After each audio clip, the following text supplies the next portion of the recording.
반갑습니다. 붓다의 복과 지혜입니다. 황금이 산처럼 쌓였더라도 덧없는 목숨 앞에선 아무 소용이 없습니다. 부처님께서는 모든 것은 무상하며 한순간도 머물러 있지 않는다고 말씀하셨습니다. 우리의 삶도, 우리의 재물도, 우리의 이름도 결국은 한 줄기 바람처럼 흘러가는 것일 뿐입니다. 그러나 이 덧없음 속에서 오히려 더 빛나는 것이 있으니 그것은 바로 자비와 지혜의 실천입니다.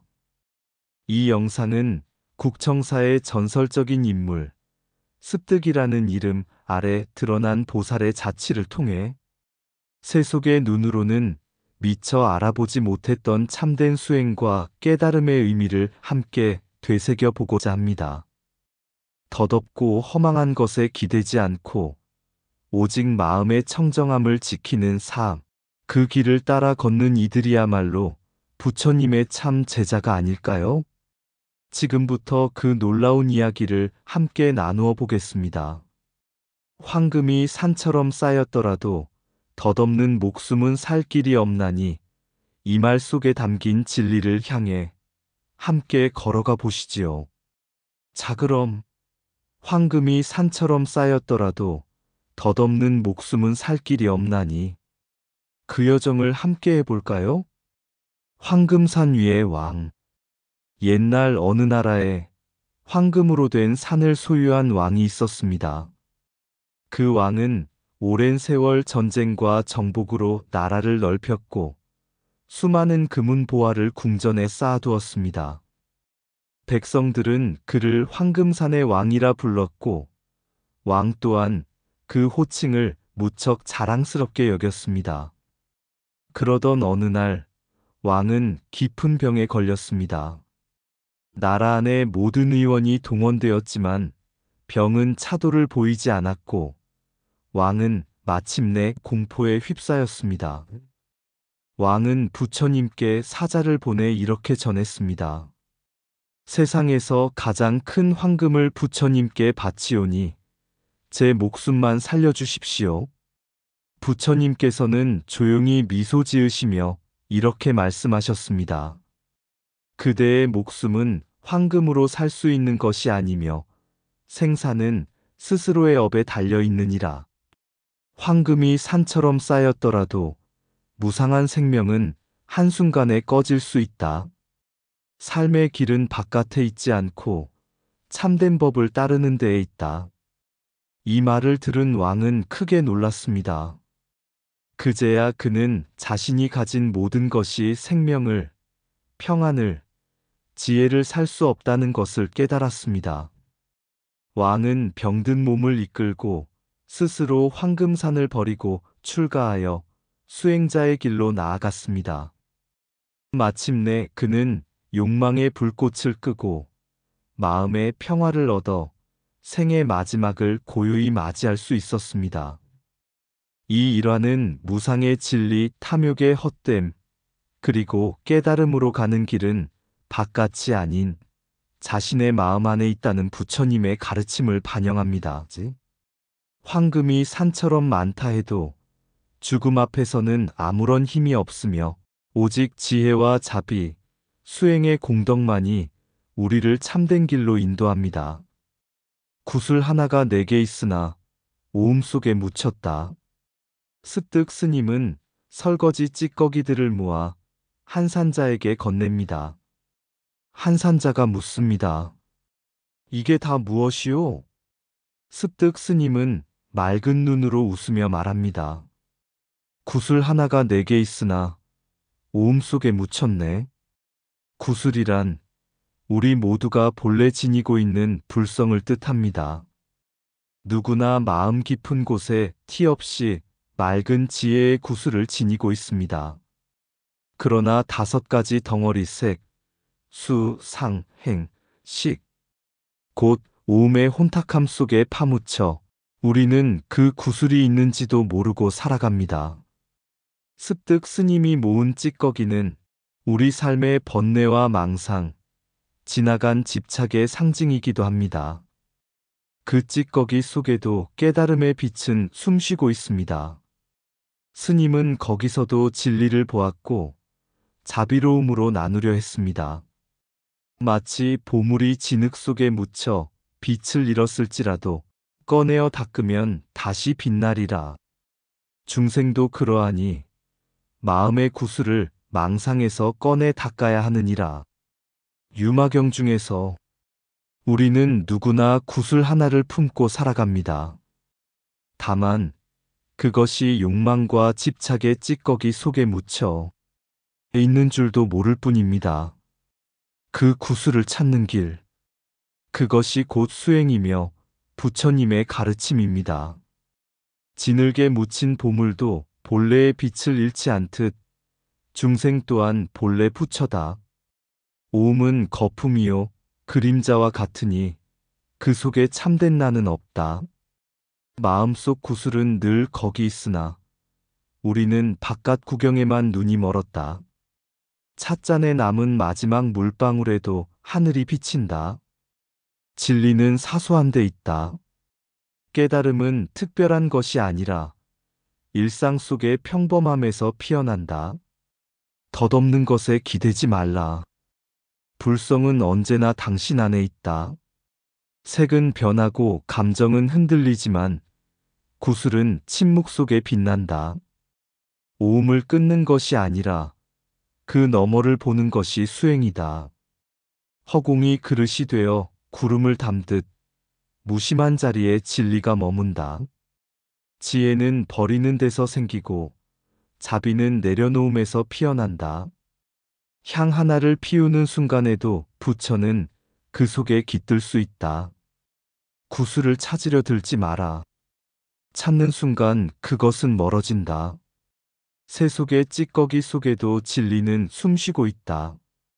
그것을 보니가 곧 깨달은 자다. 너는 이미 완전한 존재다. 다만 오음이 그것을 가리고 있을 뿐. 오음 속에 묻힌 구슬을 보는 눈, 그것이 부처의 눈이다. 소를 기르지 않소 깨달은 자의 자취. 산신당의 까마귀가 공약물을 훔친 것은 우연처럼 보였으나 그것은 수면 아래 드러난 인연의 실타래였다. 대중 스님들이 같은 꿈을 꾸고 꿈속에서 습득 스님이 산신을 꾸짖고 내치는 장면을 목격한 것도 단순한 신비가 아니었다. 그 다음 날 실제로 산신상이 타박상을 입은 채 발견되었을 때 사람들은 놀랐지만 그것은 형상이 아니라 마음이 다스리는 세계임을 알리는 법음이었다. 습득 스님의 내면에는 이미 형상 너머를 꿰뚫는 지혜가 깃들어 있었고 그것은 분노나 응징이 아닌 자비로서 업을 가르치는 행위였다. 그리고 어느 날 법회에서 누군가 계율을 물었을 때 습득 스님은 단호히 말했다. 계율이란 성내지 않는 것이다. 이는 부처님께서 개는 마음을 다스리는 첫걸음이며 분노는 모든 덕행을 태워버린다고 하신 말씀을 그대로 전하는 진리였다. 자신을 억제하는 것이 아니라 일체 중생을 자비로 감싸는 것이 진정한 계율임을 스님은 알고 있었던 것이다. 또한 그가 풀밭에서 소를 부르며 이 소들은 전생의 스님들이요 했을 때 대중은 조롱과 경악 사이를 오갔다. 하지만 이름을 부르면 소가 반응하였고 스님은 이렇게 말했다. 나는 소를 기르지 않소. 업을 짓지 않으면 누가 다시 태어나겠소. 이 말은 곧 부처님의 가르침 중 업에 따라 윤회하지만 업에서 벗어난 이는 자유롭다는 말씀과 이어진다. 진정한 자비란 그 생이 어떤 형상으로 다시 오든 그 안에서 불성을 보고 인연을 이해하며 돕는 것이며 습득 스님은 바로 그 자리에서 깨달음의 자비를 실천한 것이다. 고을에서는 그 소문이 퍼져 결국 공문으로 거룩한 습득이라 존칭하라는 명이 내려오고 지방 태수 여구윤까지 절을 하게 된다. 하지만 습득 스님은 여전히 담담히 촛불을 켜고 향을 피운다. 그에게는 권위도 칭호도 아무런 의미가 없었기 때문이다. 그의 법은 법 이전의 마음이었고 그의 자리는 권위 이전의 자비였다. 업보윤의 까마귀, 산신, 소 등은 전생의 업과 인연에 따라 이어진 존재의 변화. 자비 산신에게 성내지 않고 교화함, 전생의 스님들에게 자비를 베푸는 행위. 계율 단지 외적 행위가 아니라 성내지 않음이라는 내면 수행. 무와 거룩하다 칭송받아도 자기를 내세우지 않음. 불성 인간이든 짐승이든 그 안에 본래성은 존재함. 성내지 않는 것이 곧 계율이다. 모든 번뇌는 성냄에서 자란다. 나는 소를 기르지 않는다. 업을 짓지 않으면 다시 태어날 이유도 없다. 모든 존재는 인연 따라왔다. 지금의 모습은 진실이 아니라 그림자일 뿐이다. 형상이 때로는 진실을 가리지만 마음은 거짓을 숨기지 못한다. 비난과 찬탄이 지나간 자리에 고요히 향 하나를 피울 뿐이다. 한 마리 소를 보고 전생의 스님을 기억하는 이는 눈이 아니라 지혜로 본다. 거룩함이란 이름이 아니다. 진실을 따르는 조용한 발걸음이다. 타인을 향해 분노하는 자는 아직 계율의 문턱도 넘지 못한 자다. 까마귀조차 인연 속에 살고 산신도 업에서 벗어나지 못한다. 계율이란 억제하는 것이 아니라 이해하고 놓아주는 것이다. 존경받는 자는 법을 지켰기 때문이 아니라 법을 삶으로 살아냈기 때문이다. 업은 형상을 따라다니지 않는다. 마음이 곧 그 과보를 이끈다.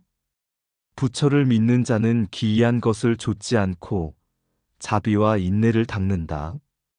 불성은 짐승에도 있고 그 이름을 부르면 마음이 응답한다. 칭호가 아니라 침묵이, 명성이 아니라 향 하나가 거룩함을 말해준다. 매화가 핀 자리, 사라진 이의 향기. 한산자와 습득 스님이 조용히 자취를 감춘 뒤 절안은 평소보다 더욱 고요했습니다. 누구도 그들의 출발을 알지 못했고 남겨진 자들은 그저 향내만을 떠올릴 뿐이었습니다. 얼마 뒤 국청사의 한 고요한 밤, 멀리서 범음성이 은은히 울려 퍼졌습니다. 스님들이 놀라 눈을 뜨자 탑전 앞에 작은 항아리가 놓여 있었습니다. 그 안에는 빛나는 살이 한 알이 담겨 있었고 바람결에 들려온 목소리는 이렇게 속삭였다고 합니다. 형상을 따르지 마라. 이름에 머물지 마라. 향 하나 피우는 그 마음이 곧 법이다. 이윽고 스님들은 그 사리를 국청사 법당의 지자대사 탑원 아래에 모셨고 탑 주변의 매화나무 한 그루가 그해 겨울에도 꽃을 피웠습니다. 사람들은 말했습니다. 저 매화는 습득이 남기고 간 향심이다. 그리고 그 매화나무 아래 글귀 하나가 새겨졌습니다. 참된 깨달음은 형상에 깃들지 않고 바람처럼 와서 향기처럼 남는다. 무상 모든 인연은 머물지 않고 스승 또한 머물지 않습니다. 습득은 사라졌지만 그 자리에 남겨진 것은 향기요, 깨달음이었습니다. 무와 이름과 지위, 외모에 매이지 않기에 미친 중이라 불리던 그가 바로 보살의 화연이었습니다. 진여살이는 형상이지만 그 의미는 진여의 상징입니다. 형상이 아닌 마음의 자각이 곧 부처님입니다. 자성청정 한 줌의 재 속에서도 깨달은 이의 마음은 청정하고 향기로우며 그 향은 산천 초목에까지 스며듭니다. 마무리 내레이션 예시. 황금도 권세도 모두가 잠시 스치는 바람일 뿐 마음 하나 그 자각만이 진정한 보배입니다. 부처님은 언제나 우리 곁에 계셨고, 때로는 미친 중으로, 때로는 향을 피우는 소임 속에서 미소 짓고 계셨습니다. 오늘도 매화 한 송이 피어나는 자리, 우리는 다시 그 향을 따라 마음을 챙깁니다. 모든 형상은 덧없고 마음의 자각만이 진실이다. 향은 사라져도 그 향기의 길은 마음속에 남는다. 깨달은 이는 말하지 않고 드러내지 않으며 다만 머문다. 스승은 항상 그 자리에 있었으나 우리가 보지 못했을 뿐이다. 형상은 허상이요, 진리는 그 너머에 있다.